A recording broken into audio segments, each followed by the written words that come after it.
Et si je te disais, cher ami, que les femmes évaluaient minutieusement ta santé mentale et ton niveau de bonheur pour juger ta capacité à être un partenaire de qualité. Alors, bienvenue à toi, cher ami, dans l'épisode 6 de la série de vidéos consacrée à l'analyse du livre Mate Become the Man Women Want, qu'on pourrait traduire par Deviens l'homme que les femmes désirent. Ce livre, encore une fois, ô combien enrichissant et ô combien intéressant, qui traite finalement de l'attraction féminine et de la psychologie féminine en détail et d'un point de vue de la psychologie évolutionniste. Donc c'est très intéressant. Et dans l'épisode précédent, cher ami, nous avons vu pourquoi les femmes se souciaient tant de ta santé mentale et de ton niveau de bonheur, et pourquoi les hommes en bonne santé mentale et les hommes heureux attiraient plus facilement les femmes. Aujourd'hui, on va voir comment tu peux améliorer ta santé mentale et ton niveau de bonheur. Donc c'est très intéressant. Et les auteurs commencent par nous expliquer que notre cerveau est un organe physique, tout comme le reste des composantes de notre organisme, et qu'on peut d'ores et déjà mettre en place des actions pour nous sentir mieux.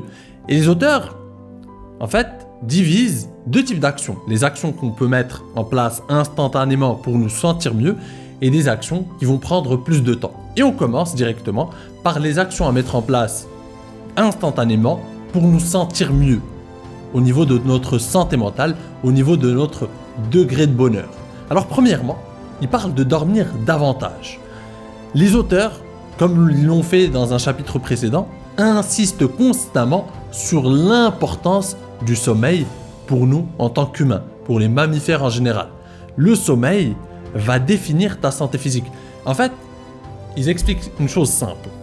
Ta santé physique et ta santé mentale aussi va dépendre de 3 facteurs déjà essentiels. Ton sommeil, ton alimentation et le sport. Ça, c'est les bases, c'est des classiques. Et pour eux, le sommeil est le plus important de ces 3 facteurs. Le sommeil est encore plus important que l'alimentation et le sport. Et donc, dormir suffisamment, c'est essentiel, que ce soit pour tes cellules, que ce soit pour tes muscles, que ce soit pour tout ton organisme, pour tes neurones. Le sommeil est quelque chose de très bénéfique pour l'être humain. Et un mauvais sommeil, au contraire, peut véritablement, complètement bousiller ta santé physique et ta santé mentale. D'ailleurs, la CIA l'a compris il y a bien longtemps, parce qu'ils ont compris que les meilleurs moyens de torture, c'est lorsqu'on prive finalement des prisonniers de sommeil. C'est les meilleurs moyens de torture. Le meilleur moyen de torturer un être humain, c'est de le priver de sommeil. Bien plus efficace que la torture physique ou ce que tu veux. Donc le sommeil est très important, et moi je le ressens d'ailleurs. Quand je ne dors pas assez suffisamment, je ne suis pas assez créatif, j'ai des pensées j'ai pas les meilleures pensées du monde, j'ai des pensées un peu négatives, je ne suis pas au top de ma forme, je suis lent, je ne suis pas assez productif. Alors ne crois pas les discours ambiants de oui, il faut faire le maximum de choses, dors 4 heures, travaille le mieux que tu peux si tu veux réussir, etc. Pas du tout. Tu risques juste d'être moins productif. Il vaut mieux dormir tes 8 heures d'un sommeil de qualité, d'un sommeil régénérateur où finalement tu dors sans téléphone, sans écran, sans lumière, avec une lumière la plus noire possible, avec une chambre finalement privée de lumière. Ça, c'est un sommeil finalement récupérateur, et c'est un sommeil qui va beaucoup t'aider, et tu vas être plus en forme, plus productif les jours suivants. C'est très important. Donc de 1, le sommeil. De 2, une meilleure alimentation. On vit dans un monde où finalement c'est bourré d'alimentation transformée, d'alimentation industrielle, c'est bourré de sucre, c'est bourré de conneries. C'est bourré de cochonneries. Ce qu'on met dans notre assiette, c'est bourré de cochonneries. On vit dans un monde où finalement, regarde, la sédentarité aussi, c'est un phénomène, c'est un fléau. Que ce soit la sédentarité et le fait qu'on mange mal, eh bien ça joue énormément sur notre humeur, ça joue énormément sur notre productivité, ça joue énormément sur notre santé physique, sur notre forme physique, ça joue énormément sur nos capacités cognitives, ça joue énormément sur toutes ces choses, sur nos pensées. On aura des pensées négatives, on sera plus déprimé, plus dangereux, plus anxiogène quand on mange mal. L'alimentation, ce que tu mets dans ton assiette, c'est très important. C'est pour ça que d'ailleurs on dit « nous sommes ce que nous mangeons ». C'est vrai, c'est véritablement quelque chose de très véridique. Ce que tu manges est très important. Ce que tu mets dans ton assiette, mon ami, va énormément influencer tous ces paramètres que je t'ai énumérés. Ton humeur, ta motivation, ta productivité, ton optimisme, etc., etc.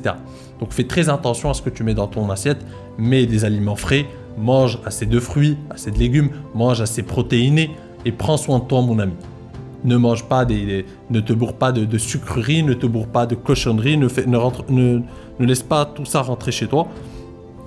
Ne mange pas de nourriture transformée, de nourriture industrielle, prépare tes plats à l'avance s'il le faut, mais mange équilibré et mange sain. Ça va beaucoup t'aider mon ami, crois-moi. Bien évidemment, le troisième point que tu peux mettre en place instantanément, et on va y passer très rapidement parce que c'est assez évident, c'est le sport mon ami. Le sport, je ne vais pas te lister tous les bénéfices du sport, c'est déjà assez limpide, c'est évident et je ne vois même pas l'intérêt. Donc on va passer très vite. Le sport mon ami, c'est quelque chose de non négociable. Si tu ne fais pas de sport cher ami, je ne sais pas ce que tu fais. Si tu penses aux femmes et tu penses à toutes ces choses alors que tu ne fais même pas de sport aujourd'hui, tu n'as même pas ta vie en contrôle, faut revoir tes priorités. 4. S'exposer à la lumière du soleil. C'est très important mon ami.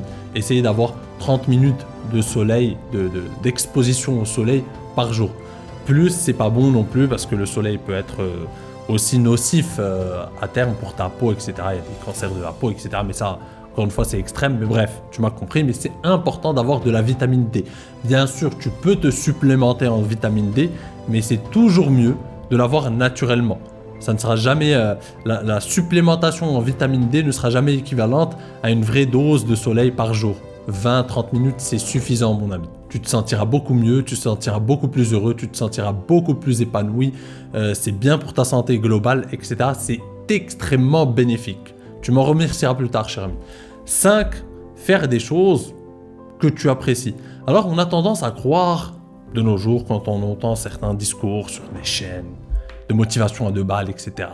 Passe ton temps à bosser, passe ton temps à ceci, si tu veux réussir, ne perds pas ton temps, etc. Pas de distractions futiles, etc. Bref, devenir des machines. Sauf que ce n'est pas bien pour ta santé mentale, tu as besoin de certaines distractions. Alors le mieux, encore une fois, c'est l'équilibre, c'est le juste milieu. Quelques distractions par moment, c'est bien. Avoir quelques distractions par jour, c'est bien pour ta santé globale. Passer toute ta journée à être isolé, à t'enfermer, à bosser, ce n'est pas bon. Tu as besoin d'un peu de soleil, tu as besoin de petites distractions. Si tu aimes bien jouer à la play, joue à la play par moment. Ne deviens pas non plus une machine. Si tu aimes bien, ça peut être des distractions dehors, aller faire un footing avec un pote. Ça peut être mêler distractions au sport, c'est encore mieux. Ça peut être, je sais pas, aller regarder un match de foot avec ses potes. Ça peut être plein de trucs. Ça peut être juste appeler un pote. Peu importe. Tout ce qui peut te faire du bien. Sortir avec un pote que tu apprécies bien, rigoler, te taper des barres avec lui, c'est excellent pour ta santé mentale, mon ami. C'est excellent. Donc fais un truc que tu kiffes. Après, c'est le juste milieu. Ta priorité, ça doit rester tes projets, ton travail, aller faire du sport, etc. Et avoir des petits moments d'évasion, des petits moments où tu fais quelque chose que tu apprécies. Un petit date avec une femme, c'est une partie de plaisir aussi. Tu vois, des petits moments où...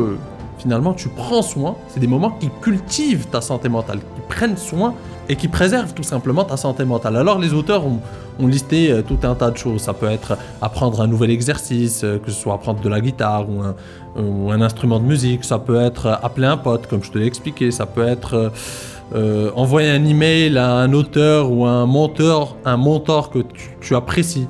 Ça peut être aller prendre ton chien, le balader dans un parc. Ça peut être regarder des vidéos drôles. Peu importe. Ça peut être plein de petits trucs. Le plus important, c'est de ne pas en abuser encore une fois. Ça doit être des petits espaces d'évasion que tu as dans ta journée. Et le reste, tu es concentré sur tes projets, sur là où tu veux aller, tout simplement.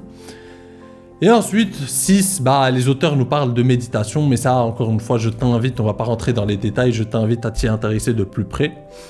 Parce que ça peut être un exercice, une habitude très très très très bonne pour toi. Alors, on va passer aux choses, tout simplement, qui mettent du temps. Parce que je t'avais expliqué que les auteurs avaient divisé ça en 2 choses. Les actions ou les habitudes qu'on peut mettre en place instantanément, dès maintenant, dès aujourd'hui, et les habitudes qui prennent du temps. Alors, parmi ces habitudes qui prennent du temps, les auteurs nous parlent de prendre soin de notre cercle social et de nos relations en général. Alors, les auteurs expliquent quelque chose d'assez simple, d'assez connu, c'est qu'on est la somme des 5 personnes avec lesquelles on traîne le plus. Et c'est vrai, si tu traînes qu'avec des potes qui sont déprimés, qui sont pessimistes, qui n'ont aucune ambition, ils vont te tirer vers le bas. En fait, en tant qu'humain, nous sommes influencés par l'extérieur. Nous sommes influencés par notre environnement. Il n'y a personne qui peut être une machine non influençable. Ça n'existe pas. Peut-être que tu es moins influencé que d'autres, mais tu seras influencé par ton environnement. Parce que tu écoutes, parce que tu manges, parce que tu regardes, parce qu'il se passe dans ton environnement. Tu es influencé, que tu le veuilles ou non.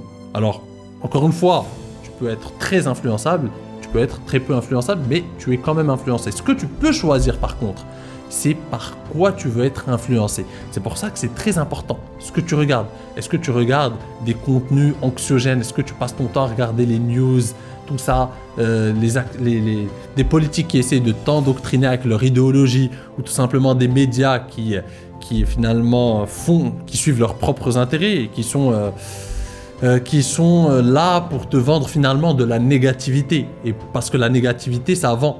On te vend, les médias marchent, le business model des médias, c'est de te vendre de la négativité parce que la négativité, ça fait du clic et ça attire l'attention. Mais c'est pas bien pour ta santé mentale. Donc si tu mets ton focus sur ça, bah, tu seras anxiogène, tu seras déprimé, tu te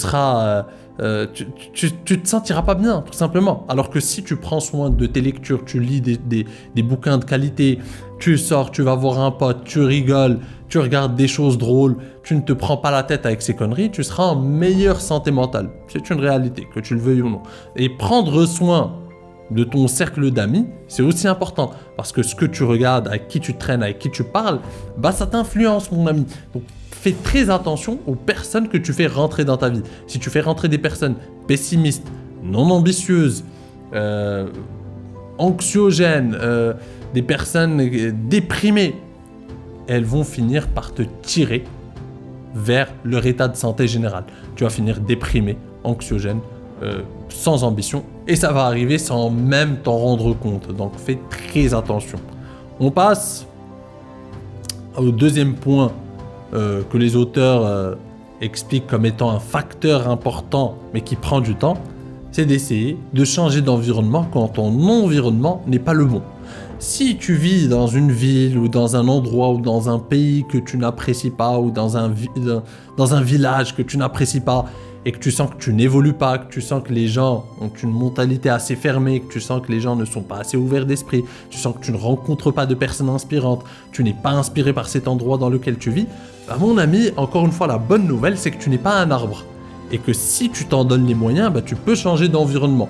Alors bien évidemment, ici, les auteurs parlent de ça parce qu'ils sont aux États-Unis et que les États-Unis est un grand pays où il y a plus de 51 États.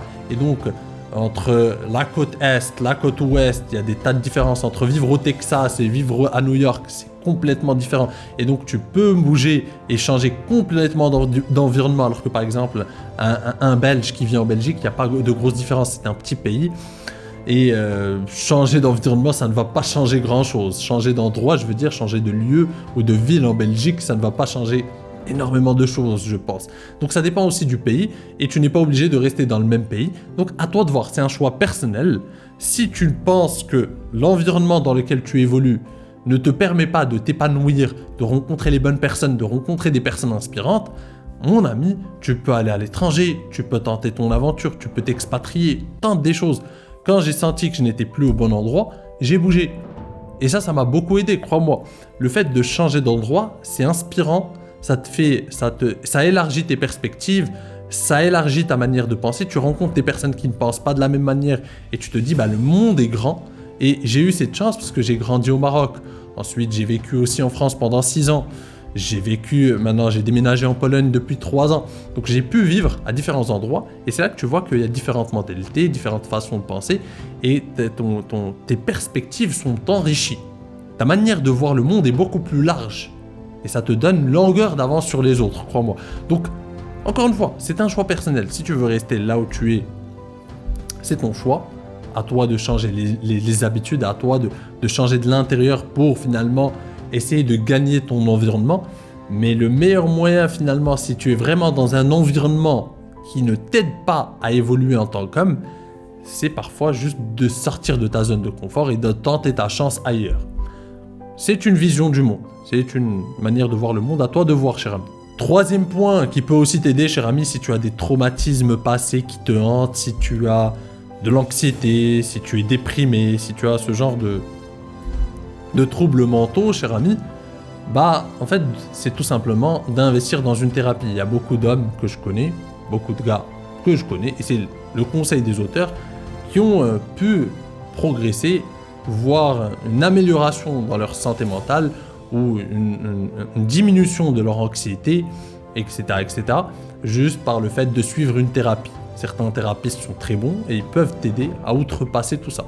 Donc si tu as ce genre de troubles mentaux, ou tout simplement des traumatismes passés qui sont là, qui te hantent, qui t'empêchent d'avancer, il n'y a rien de mal, on est au 21e siècle, mon ami, et tu peux suivre un thérapeute et voir si tu progresses ou pas. De toute façon, tu n'as rien à perdre. Si tu vois que ça ne donne rien, tu arrêtes, tout simplement. C'est l'idée. Et c'est là qu'on arrive, cher ami, à une partie très intéressante de ce chapitre, c'est comment les femmes évaluent concrètement ta santé mentale et ton niveau de bonheur. Et voilà ce que disent les auteurs. Les femmes ne peuvent pas pénétrer dans votre esprit et évaluer directement votre santé mentale. Elles doivent donc se fier à des signaux honnêtes pour l'évaluer indirectement, en se basant sur vos actions, votre humeur et votre comportement. Nous avons largement couvert les 5 attributs fondamentaux de la santé mentale que les femmes considèrent comme très attrayants. Mais nous allons les réénoncer ici pour que vous ne les oubliez pas. 1. Le bonheur et la satisfaction. 2. Un bon sens de l'humour. 3. Un côté joueur. 4. L'ouverture d'esprit. Et 5. La résilience mentale et l'adaptabilité. Ce sont quelques-uns des traits les plus recherchés par les femmes du monde entier chez un homme. Ils sont tous amusants pour les femmes, mais ce n'est pas un amusement superficiel. En réalité, les femmes ont évolué de manière à ce que ces traits leur paraissent amusants parce qu'ils signalent votre santé mentale, qui est un aspect extrêmement sérieux de votre valeur en tant que partenaire. Ces traits montrent que vous avez de bons gènes, que vous pouvez être un partenaire de qualité potentiellement et que vous seriez un bon père. Bon, tu l'as compris, cher ami, les auteurs nous expliquent que ces 5 traits de caractère qu'ils viennent de nous énumérer sont des indicateurs fiables pour une femme que tu es un partenaire de qualité. Et on va les voir un par un. On va commencer par le premier. Les auteurs nous invitent à être heureux. Et voici ce qu'ils disent à ce sujet. Le bonheur est vraiment une question de prendre soin de soi. Il s'agit de découvrir ce qui vous rend réellement heureux et de le faire. Si vous parvenez à vous maintenir heureux, cela démontre une introspection personnelle. Vous vous connaissez en tant qu'homme et une compassion envers vous-même. Vous êtes bienveillant envers vous-même. Et cela prévoit la gentillesse dont vous êtes capable envers une partenaire, des enfants et d'autres personnes. Les femmes disent souvent qu'un grand sourire est la partie la plus attirante du corps d'un homme. Ce n'est pas parce que des dents blanches et bien alignées sont si importantes pour mâcher efficacement la nourriture. C'est parce que les sourires révèlent le bonheur. Le bonheur révèle la santé mentale. Et la santé mentale prédit tout ce qui est bon dans la vie. Si vous ne faites rien d'autre pour améliorer les signaux de votre santé mentale, contentez-vous de pratiquer le sentiment de bonheur véritable en prenant bien soin de vous. En d'autres termes, cher ami, et c'est ce que je te rabâche souvent, mais indirectement, c'est que les femmes veulent des hommes heureux. Un homme heureux est un homme qui a sa vie en contrôle. Un homme désespéré, un homme qui passe sa vie à se plaindre, un homme qui n'aime rien du tout, un homme qui a l'air complètement dépassé par les événements de la vie, n'est pas heureux et montre des signaux de faiblesse à une femme. Elle se dit, ce gars n'est pas en bonne santé mentale, il est déprimé, il n'a pas cette énergie vitale, cette énergie masculine, cette envie de vivre, de réaliser des choses, d'aller de l'avant, alors qu'un homme heureux montre qu'il est à l'aise avec lui-même, qu'il est à l'aise avec sa vie, qu'il a les choses en contrôle, qu'il est optimiste, qu'il est fier et qu'il est heureux de vivre, de se lever le matin, de faire des choses. C'est avec ce genre d'homme qu'une femme se projette.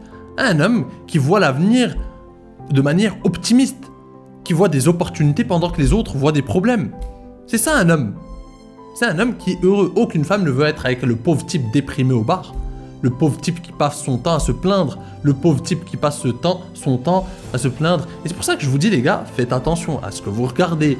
Quand je vous dis que les chaînes Red Pill sont en train de vous bousiller mentalement, vous voulez pas écouter.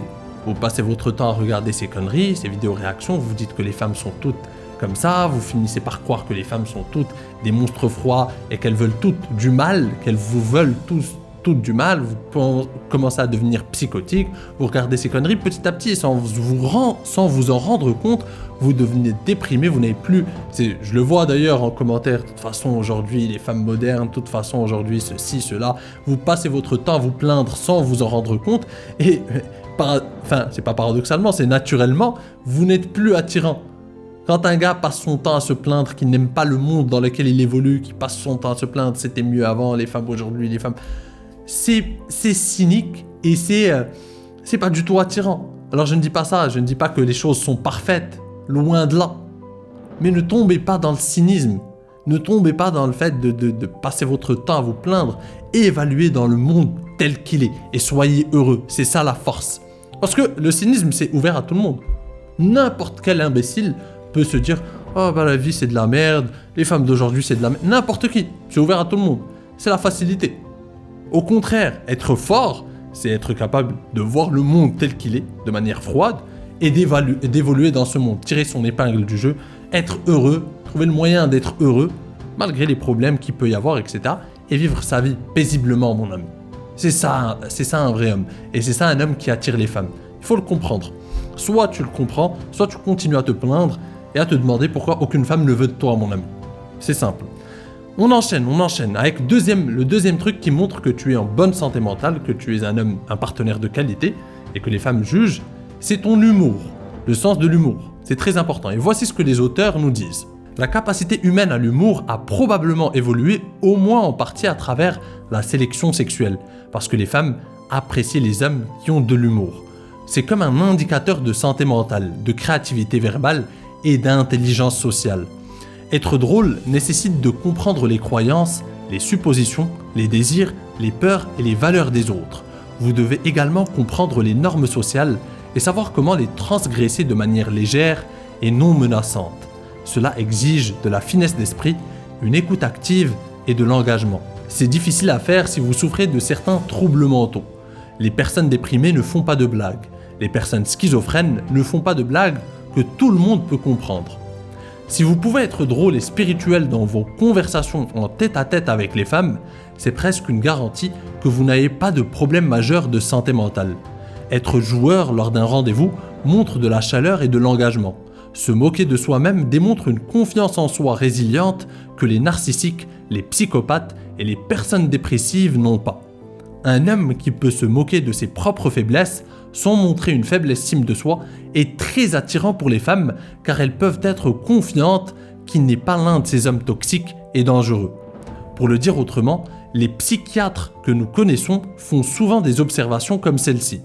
Si je vois un patient qui allait mal, mais qu'il vient ensuite et soudainement qu'il a un bon sens de l'humour, je sais qu'il va mieux. S'il peut me faire rire, je sais que le traitement fonctionne. Sa santé mentale s'améliore. Si vous êtes aujourd'hui peu drôle, tout n'est pas perdu. À mesure que vous améliorez votre santé mentale, vous pouvez également améliorer votre sens de l'humour. Certaines personnes peuvent même apprendre à être vraiment drôles. Les cours de comédie d'improvisation sont un excellent moyen d'y parvenir. Ils vous aident à observer et à comprendre les gens, le cœur de tout humour. Ils vous rendent meilleur dans les conversations et les interactions sociales. Ils vous font sortir de votre coquille pour que vous soyez moins rigide et plus joueur. Et c'est un excellent moyen de rencontrer des femmes. Finalement, ce que j'aime bien avec ce type d'auteur et ce type d'ouvrage, c'est que finalement, tu sais, je le découvre avec toi. Ce livre, je suis en train de faire l'analyse, je suis en train de le lire en même temps que je te partage l'analyse de chaque chapitre. Et finalement, ça rejoint tout ce que je dis généralement. Donc les auteurs sérieux, les auteurs qui s'y connaissent, les gens qui ont travaillé sérieusement sur la question, qui connaissent la séduction, qui comprennent les mécanismes qui régissent les relations hommes-femmes, je ne parle pas des reptiliens qui pilulent sur le YouTube francophone, eux ne comprennent rien, mais les auteurs sérieux, les auteurs américains sérieux, les docteurs en la matière, finalement, rejoignent ce que je t'explique souvent. Que le fait d'être joueur, le sens de l'humour, c'est très important dans un date par exemple. Savoir taquiner dans les règles de l'art, c'est une arme indispensable en séduction, je vous le redis souvent. Vous ne voulez pas entendre, et après vous me dites « mais je comprends pas, elle me répond plus après ce date ». Et je vous le dis, savoir taquiner une fille dans les règles de l'art, je vous ai fait tous des exemples concrets dans ma formation best-seller devient l'objet de toutes ces pensées. Il y a toute une partie de comment taquiner une fille dans les règles de l'art, avec des exemples concrets de comment répondre à des shit tests, comment répondre avec du second degré, dans un contexte de séduction. Tout y est. Tout est entre vos mains, cher ami. Et je vous dis, c'est très important parce que les femmes jugent votre capacité à être joueur, à être taquin, parce qu'elles jugent à travers ça votre santé mentale, vos compétences sociales, votre intelligence sociale, votre créativité verbale, tout ce que les auteurs viennent d'énumérer. Donc les amis, apprenez à développer de l'humour. Si vous n'êtes pas très drôle, développez-le progressivement avec vos potes déjà. Apprenez à faire quelques blagues par-ci par-là, tentez des choses, échouez. Mais apprenez à développer ce trait. Regardez des comédies, regardez des comiques. Généralement, ça va vous aider à capter un peu le second degré. Ça va vous imprégner de leur humour petit à petit. C'est très important. Et je vous ai mis tout un tas d'exemples concrets dans un contexte de séduction. Donc si ça t'intéresse, cher ami, tu peux aller jeter un œil à ma formation best-seller Deviens l'objet de toutes ces pensées. Si tu veux vraiment progresser en la matière et tu veux vraiment développer des compétences profondes en séduction. Petite parenthèse, donc on passe, cher ami, au 3e point. On a parlé de l'humour, là les auteurs nous parlent d'être joueur. Et voici ce qu'ils disent en l'occurrence. Alors que l'humour est une façon d'être joueur avec le langage, le côté joueur concerne tout le reste dans la vie. Les humains sont une espèce étrangement joueuse. Les autres primates sont enjoués lorsqu'ils sont jeunes, comme les enfants humains, mais une fois la maturité sexuelle atteinte, ils deviennent extrêmement sérieux et cessent de jouer. Les gorilles mâles alpha ne sont ni frivoles, ni joyeux, ni joueurs. Essayez de donner un coup de coude humide à l'un d'eux et voyez combien de temps votre tête reste attachée au reste de votre corps. Les humains sont uniques en ce sens que nous continuons à jouer à l'âge adulte. Nous nous amusons les uns avec les autres. Nous jouons à des jeux et des sports et nous nous taquinons mutuellement. Nous avons prolongé la lucidité juvénile des primates à l'âge adulte. En partie parce que c'est tellement séduisant pour les partenaires potentiels et si utile pour interagir avec les autres tout simplement. Les femmes raffolent des hommes qui peuvent passer d'une maturité sérieuse à une immaturité ludique et vice-versa, selon les besoins de la situation. C'est la meilleure combinaison du statut d'homme mature et de la rébellion juvénile. Comme emmener votre date dans un musée et parler de manière réfléchie des grands artistes de la Renaissance italienne, mais admettre que les œuvres de Peter Paul Rubens sont vos préférées en raison du sujet, de la composition et de toute cette paire de ins que vous voyez. Il y a beaucoup de façons d'être joueur. Cela nécessite simplement de réveiller l'enfant de 8 ans qui sommeille en vous, de le combiner avec votre côté adolescent de 14 ans, un peu fou, et d'y ajouter une touche de comédie d'observation adulte. On en revient, cher ami, à ce que je te rabâche souvent. Ne te prends pas trop au sérieux, surtout en phase de séduction. Amuse-toi, sois taquin. Arrête de trop te projeter, arrête de trop réfléchir. C'est ce que je t'explique souvent. Les femmes jugent ça, consciemment ou inconsciemment. Mais certains ne veulent pas comprendre. Beaucoup viennent me voir, oui, Kamal, je parle avec cette fille, j'essaye de faire connaissance, j'essaye de comprendre, je lui montre qu'en fait je suis sérieux, etc. Tu l'as fait chier, mon ami. Tu l'as fait chier. Les femmes en phase de séduction ne veulent pas ce sérieux protocolaire. Au contraire, elles comprennent que les hommes séduisants, les hommes attirants ne se prennent pas trop au sérieux. Ils sont joueurs, ils sont taquins, ils sont dans la rigolade, dans le second degré. Ils savent être sérieux par moments quand on partage certaines anecdotes, dans leur boulot, etc. Mais en phase de séduction, quand tu vas en date, une femme veut s'évader, mon ami, veut rencontrer un gars qui sait finalement ne pas trop se prendre au sérieux, qui sait la faire s'évader, qui sait rigoler, qui sait jouer. Ce que la plupart des gars qui sont timides, qui sont déprimés, qui sont un peu isolés socialement ne savent pas faire. Et ça montre que ce ne sont pas des gars de qualité.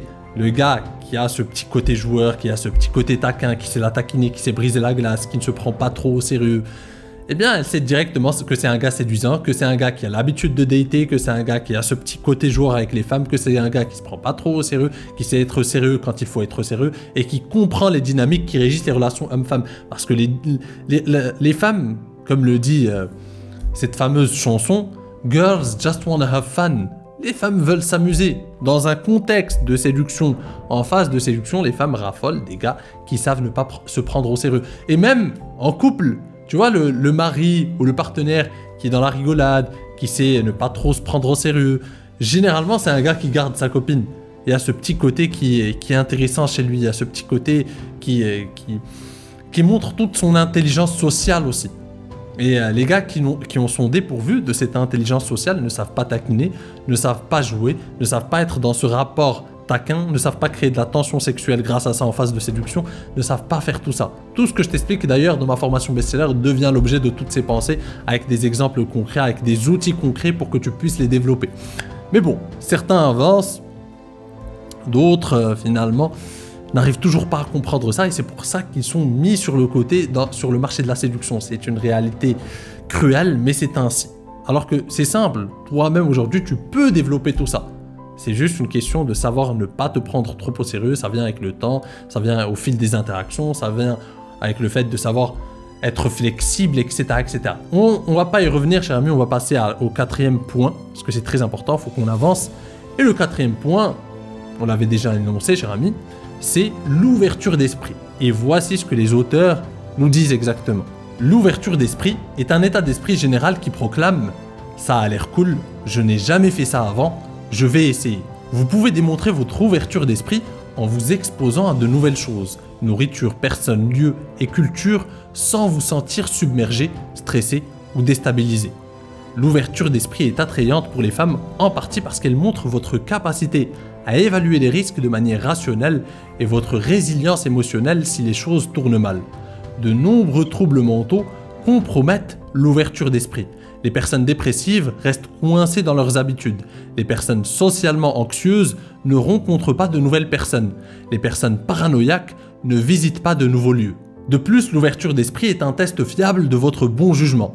Si vous êtes très ouvert d'esprit, ça montre que vous n'êtes pas devenu psychotique, ça montre que vous vous êtes exposé à beaucoup d'idées et que votre cerveau n'a pas été infecté par certaines idéologies stupides, certaines idéologies sectaires, des théories extrêmes ou de l'extrémisme politique. Donc, votre santé mentale est solide. Les personnes peu ouvertes réalisent généralement inconsciemment qu'elles sont trop fragiles mentalement pour gérer une telle nouveauté et variété. Être très ouvert montre à quel point vous pouvez vous adapter à des changements de vie, comme vivre ensemble, déménager dans une autre ville, vous marier ou avoir des enfants. Si vous êtes un jeune homme et que vous vous êtes déjà installé dans vos habitudes, cela peut effrayer une femme. Cela signale que vous n'avez pas la santé mentale, l'adaptabilité, la débrouillardise et la résilience pour construire une nouvelle relation et une nouvelle vie avec une femme. Et cela signifie aussi que vous ne grandirez pas en tant que personne et en tant qu'homme.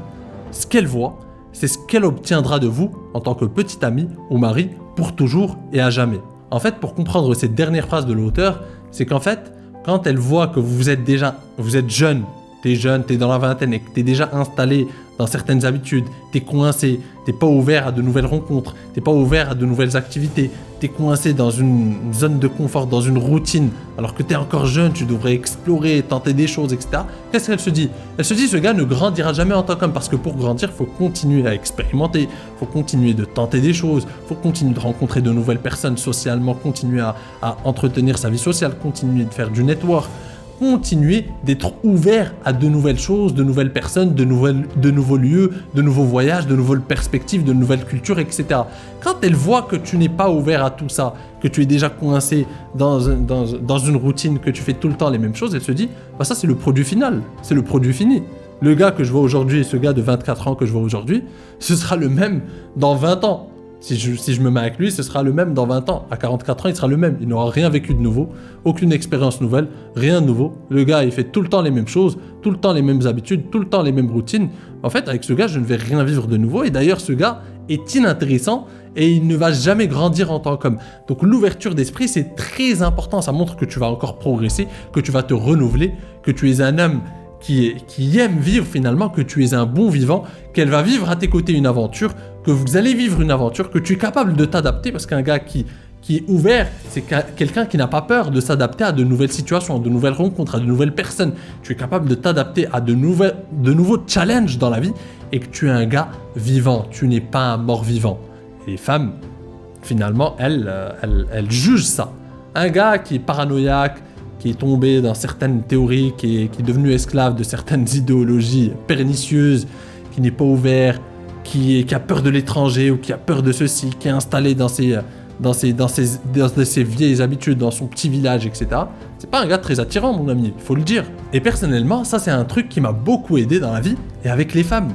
Le fait que j'ai beaucoup déménagé, j'ai vécu à différents endroits, ça m'a donné une ouverture d'esprit et ça m'a permis d'être flexible, de m'adapter à de nouvelles situations, de m'adapter à de nouveaux challenges et ça plaît beaucoup aux femmes. Sincèrement, ça m'a beaucoup aidé. Le fait d'avoir vécu au Maroc, en France, en Pologne, d'avoir voyagé aussi entre-temps, d'avoir rencontré plein de nouvelles personnes. Parce que même quand j'étais au Maroc, j'ai fait un lycée dans une autre ville, j'ai fait mon lycée à Casablanca, ensuite je suis parti à Lille, en France, pour faire une école d'ingénieur. Ensuite j'ai changé, j'ai vécu 5 ans à Montpellier où j'ai fait ma licence et mon master en finance. Et ensuite, j'ai déménagé en Pologne, etc., etc. Donc j'ai vécu plein de situations différentes. J'ai rencontré de nouvelles personnes à chaque fois, j'ai dû m'adapter à chaque fois à un nouvel environnement et ça m'a beaucoup aidé. Ça, c'est une expérience de vie, c'est une richesse que j'ai, ça m'a beaucoup aidé. Donc, ce que je peux te recommander, cher ami, c'est d'essayer, quand tu le peux, de tenter de nouvelles choses. Ne sois jamais fermé à de nouvelles expériences. Jamais, mon ami. Ne deviens jamais ce gars grincheux qui n'est ouvert à rien. Au contraire, vis ta vie pleinement. Expérimente, tente, échoue, mais vis pleinement. Sois ouvert à de nouvelles rencontres, sois ouvert à de nouvelles activités. Tente des choses. Sois ce gars qui a cette énergie et qui vit des choses. Les femmes sont intéressées par ces gars. Les femmes sont attirées par ces gars parce qu'elles savent qu'avec eux, elles vont vivre quelque chose. Donc, si aujourd'hui tu n'es pas attirant pour les femmes, dis-toi déjà, pose-toi la question, qu'est-ce que tu es en train de faire de ta vie? Est-ce que tu tentes de nouvelles choses? Est-ce que tu as un lifestyle séduisant? Est-ce que tu vis de nouvelles aventures? Est-ce que tu rencontres de nouvelles personnes? Est-ce que ta vie est intéressante, mon ami? Pose-toi cette question déjà. Est-ce que ma vie est intéressante? Est-ce que je voyage souvent? Est-ce que je suis ouvert d'esprit? Est-ce que j'ai une ouverture d'esprit? Pose-toi cette question, mon ami. Et on enchaîne avec le 5e point qui montre à une femme que tu es un partenaire de qualité. C'est la résilience mentale et l'adaptabilité. Et voici encore une fois ce que les auteurs nous disent à ce propos. La résilience mentale est une forme d'intelligence émotionnelle. En plus de l'humour, du côté joueur et de l'ouverture d'esprit, les hommes peuvent mettre en valeur leur santé mentale en affichant résilience et adaptabilité. Les hommes matures et mentalement sains gèrent les défis qui feraient s'effondrer les garçons instables. Cependant, montrer de la résilience n'est pas aussi simple qu'être plus drôle, plus joueur et plus ouvert. En réalité, la résilience consiste à vous préparer mentalement pour les défis de toutes sortes qui pourraient survenir. Si vous conduisez sur l'autoroute avec un date et qu'un pneu éclate, allez-vous freiner brusquement pour que votre voiture dévie sur les autres voies? Allez-vous avoir une crise de panique et appeler votre mère pour lui demander quoi faire? Savez-vous même où se trouve votre roue de secours et votre cric? Voici l'essentiel. Vous n'avez pas nécessairement besoin de savoir comment changer le pneu vous-même. Vous devez juste savoir comment résoudre le problème calmement, rapidement et efficacement. Montrer votre résilience dans une situation comme celle-ci n'est pas une question de méthode précise de résolution de problèmes. Il s'agit tout simplement de savoir rester calme, lucide et de tenter de résoudre la situation d'une manière intelligente. Votre adaptabilité et votre résilience générale sont les principales qualités que les femmes veulent voir, pas vos compétences spécifiques à manœuvrer un cric ou une clé à molette. Si vous ne réagissez pas de manière adaptative dans une situation stressante, ce n'est pas que cette femme va soudainement vous détester. Elle ne sera tout simplement pas aussi attirée par vous parce que votre efficacité à gérer des situations comme celle-ci se généralisera à tous les domaines de la vie. En fait, inconsciemment, elle pensera que si vous n'êtes pas capable de gérer ce problème, vous n'êtes pas capable de gérer les autres problèmes de votre vie. Heureusement, tout comme vous pouvez pratiquer l'humour avec vos amis, vous pouvez pratiquer la résilience dans votre vie quotidienne.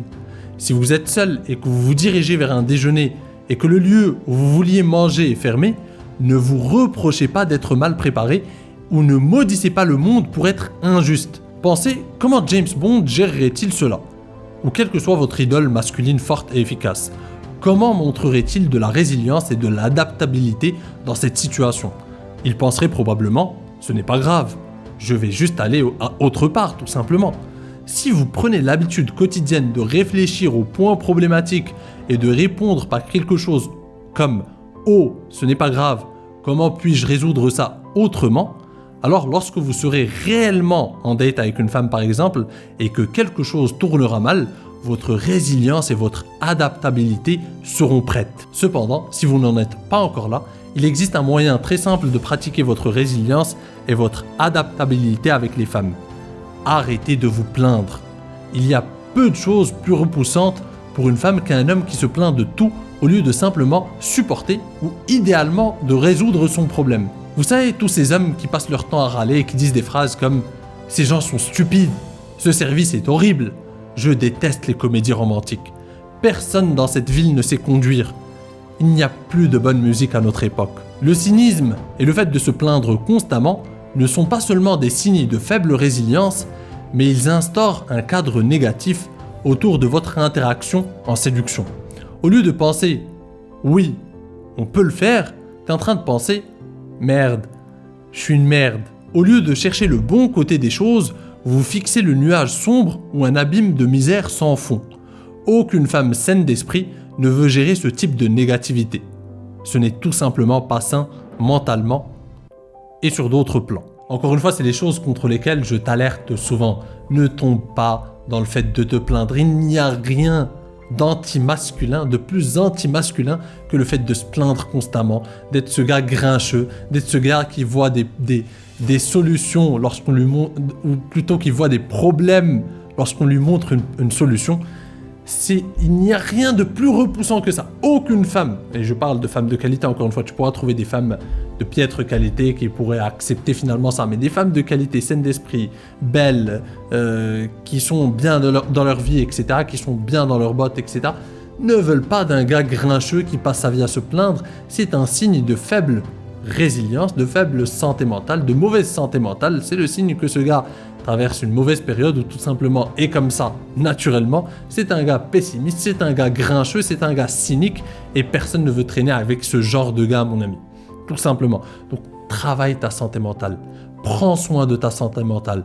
Prends soin de ton bonheur, cher ami. Sois heureux dans ta putain de vie. Et je t'ai donné toute une liste de choses, ou plutôt les auteurs nous ont partagé généreusement toute une liste de choses, toute une liste d'actions à mettre en place pour tout simplement être heureux et être en bonne santé mentale. Mais je voudrais juste t'alerter encore une fois sur ce point, cher ami. Il n'y a rien de cool, de séduisant dans ces dark vibes ou dans ce côté grincheux ou dans le côté cynique ou dans le fait d'être ce gars qui se sent plus intelligent que les autres en disant des phrases « Oui, les gens sont de plus en plus cons, on vit une époque de merde. » C'est le pire. Il n'y a rien de pire. Généralement, les plus cons sont les gars qui sortent ce genre de phrases. C'est des gars déprimés, c'est des gars qui ont perdu foi en leur capacité à vivre heureux, en leur capacité à réaliser des choses dans leur vie. Et donc, pour se rassurer, ils sortent ce genre de phrases de gars pessimistes, de gars qui a abandonné. Si tu veux réaliser des choses dans ta vie, mon ami, si tu es quelqu'un d'ambitieux, si tu veux aller de l'avant, tu devras compter sur le fait d'être heureux. On ne réalise pas des choses quand on est déprimé, quand on est en mauvaise santé, quand on ne prend pas soin de sa santé mentale, quand on est grincheux. On ne réalise pas des choses parce qu'on n'est pas assez ouvert d'esprit, on n'est pas assez ouvert à de nouvelles idées. Par exemple, en tant qu'entrepreneur, j'ai besoin d'être heureux, j'ai besoin d'être ouvert d'esprit, j'ai besoin d'être ouvert à de nouvelles idées. Et si je suis ce gars grincheux qui passe son temps à se plaindre, je ne vais pas avancer, je vais être vite éliminé. Je ne vais pas avancer... je ne vais pas aller très loin, tout simplement. Et même dans ta vie en général, en tant qu'homme, si tu veux réaliser des choses, mon ami, sois heureux. Donc, si tu as aimé cette vidéo, ça demande énormément de travail, ça demande de la préparation, ça demande un travail de la part du monteur aussi, si on veut aussi récompenser le monteur, le gars qui va monter cette vidéo, cher ami. Un petit like, un petit commentaire, ça ne coûte rien, cher ami, ça prend une petite seconde. Et c'est une grande aide pour mettre en avant mon travail, pour me récompenser pour le travail que je fournis sur cette chaîne, cher ami. Donc si tu veux apporter ta pierre à l'édifice, cher ami, un petit like, un petit commentaire. Le fait de t'abonner si ce n'est pas encore fait, et si tu ne veux pas rater les prochaines vidéos parce qu'il y a du lourd qui arrive, tu es libre de t'abonner et d'activer la cloche pour ne pas rater les prochaines vidéos, pour recevoir les notifications. Sur ce, cher ami, je te dis à la prochaine. En attendant, prends soin de toi. Et surtout, reste séduisant. Ciao.